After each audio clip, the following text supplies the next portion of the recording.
Hello everybody, hope you're having a lovely day. What I thought I would do today is make a little video about where I live and about the walks that I like to go on and share with you some of the beauty and some of the magic here in Glastonbury. Now, it is a gorgeous, gorgeous May day and the sun is shining, and it's the first time I've been able to film up on top of the Tor without the wind. The wind pretty much deafening would deafen the phone. So this building behind me is of course Glastonbury Tor, and I'm going to do some more filming to show you the sights of around the Tor. It's a place of pilgrimage and worship for people of many different spiritual faiths. The building there, St Michael's Tower, is obviously a Christian building, and it's a place that's sacred to Christians as well as to pagans and all who feel the energy here. It's a place where ley lines meet, and the Michael line, which would have been called other things before, the dragon lines, the lines of Gwynapneath, the ley lines do run very powerfully through this spot. Pre-Christian times, this Tor seems to have been sacred to Gwynapneath. He is pretty much a Welsh god, mythological character, figure. He's a god and also a fairy king, and he's a god of the underworld and a god of fairy. Underworld doesn't mean scary and dark and evil. It means the place where you go when you pass over. He's a psychopomp, the guide that will take you to the other world. And I feel his energy really, really strongly up here on the Tor, because it is a gateway to the other world. The Tor used to be, and obviously still is, but used to be revered as the passageway to the other world. And if you meditate on the Tor, I think you can see that and feel that really easily. There's lots of myths and magic about the Tor and about Gwynapneath and about the fairies and about the amazing energy here, which I'll go into in other videos if you would like. But it's just sharing a magical walk on a magical day and hoping you enjoy seeing a bit of the beauty and pick up some of the energy of this wonderful, powerful and magical place. Now I'm going to walk a bit further in a minute and show you a different part of the Tor that you may not have seen before that's equally as magical.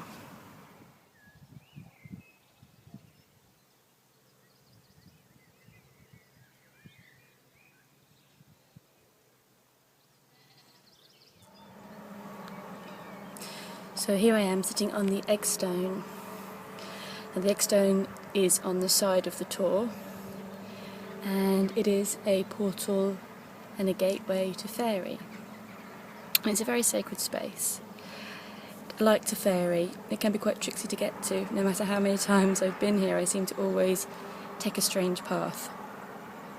And it's a bit off-piste. It's not on the main path of the Tor. So it's a bit of an adventure to get here, but we love adventures.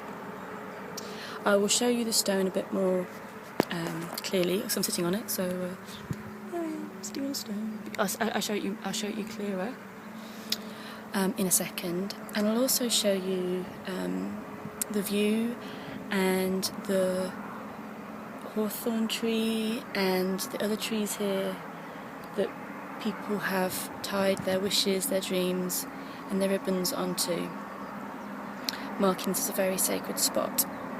So we're right on the side of the Tor. Forehead cam. So, it's a place of ritual, a place of magic. I know people have been handfasted here. And meditating with the stone that I'm sitting on, is really powerful. And it's called the egg stone because it's round, smooth, and holds the gateway into the Tor. Maybe not practically, but fairily. And it's one of my favourite places to come and sit, especially on a beautiful day like today, and meditate and there is no try, as Yoda says, and connect with the spirits of this place and to connect with the fairy, elemental, goddess, god energy of this space. And I was led here by rabbits, So many lovely baby rabbits. They've all darted out of the way now. My clumping feet coming up. But beautiful baby rabbits and larger rabbits. And circling crows in the sky. And a tractor.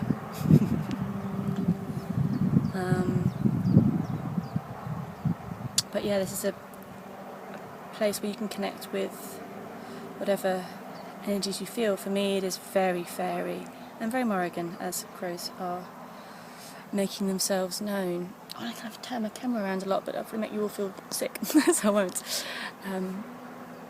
But you can imagine this crow swooping around. Very Morrigan in her guise as Morgana, as Morgan le Fay, maybe more as the Morgans of the land. But I've seen her up here in the wintertime as crone as well, with her crow cloak on. But now in this beautiful May sunshine, as 2-3 more crows fly around, she's making her presence known as goddess of life, the lover, the warrior, the beauty and the bounty of the land, because it is so stunning.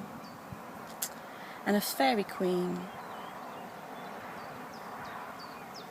So there is many tales that there are portals into the Tor, and in the Tor there are caves and caves, crystals and magical places. I would love to go inside the Tor. It's meant to be an actual gateway somewhere. But I also find the White Spring, the bottom of the Tor, is a beautiful, powerful psychic gateway into the other world. And I find that the White Spring is really linked to me, to Gwyn ap Nudd, to the god, to the horned wild hunter who opens up the Tor and leads your soul in. Whereas this gateway is... Wow, oh my gosh! You did not see that. I didn't really see that. A big crow just picked up a rabbit. But rabbit got away, just about. Think about crows and rabbits. It's a massive, could have been a raven. This baby rabbit tried to carry it off, but failed. That was a massive, I think it was a raven. It's hard, I love crows, but I'm like, my baby rabbits. I'm such a wuss. can't handle it, so don't hurt my rabbits. And now the crows are swooping around again. Track of thought, went to the land. So yeah, this to me is a place of the she, the place of fairy. Fairy in all many different ways. Fairy in the trees, the spirits of the trees, the spirits of the flowers. I'll show you the beautiful hawthorn flowers in a minute. Fairies, absolutely the spirits of the land and the elementals. But also the she, the race of the she, the race of fairies, the shining ones who also dwell here. And I feel this is a gateway to connect with those. So I'll leave you now, and I'll share with you the view of the trees that I can see, and hopefully you will have no more carnage of the rabbit and crow kind, because I'm just too much of a softie for that. Hope you've enjoyed this little video of exploring the Tor. I'm going to basically do all the sights around here. I hope you don't mind my wobbly hand cam, but yeah, if I go on a nice walk, as I generally do, I go on lots of nice walks, I'll share with you the sacred spaces I visit. Thank you so much for watching, and enjoy the scenery. Have a beautiful day.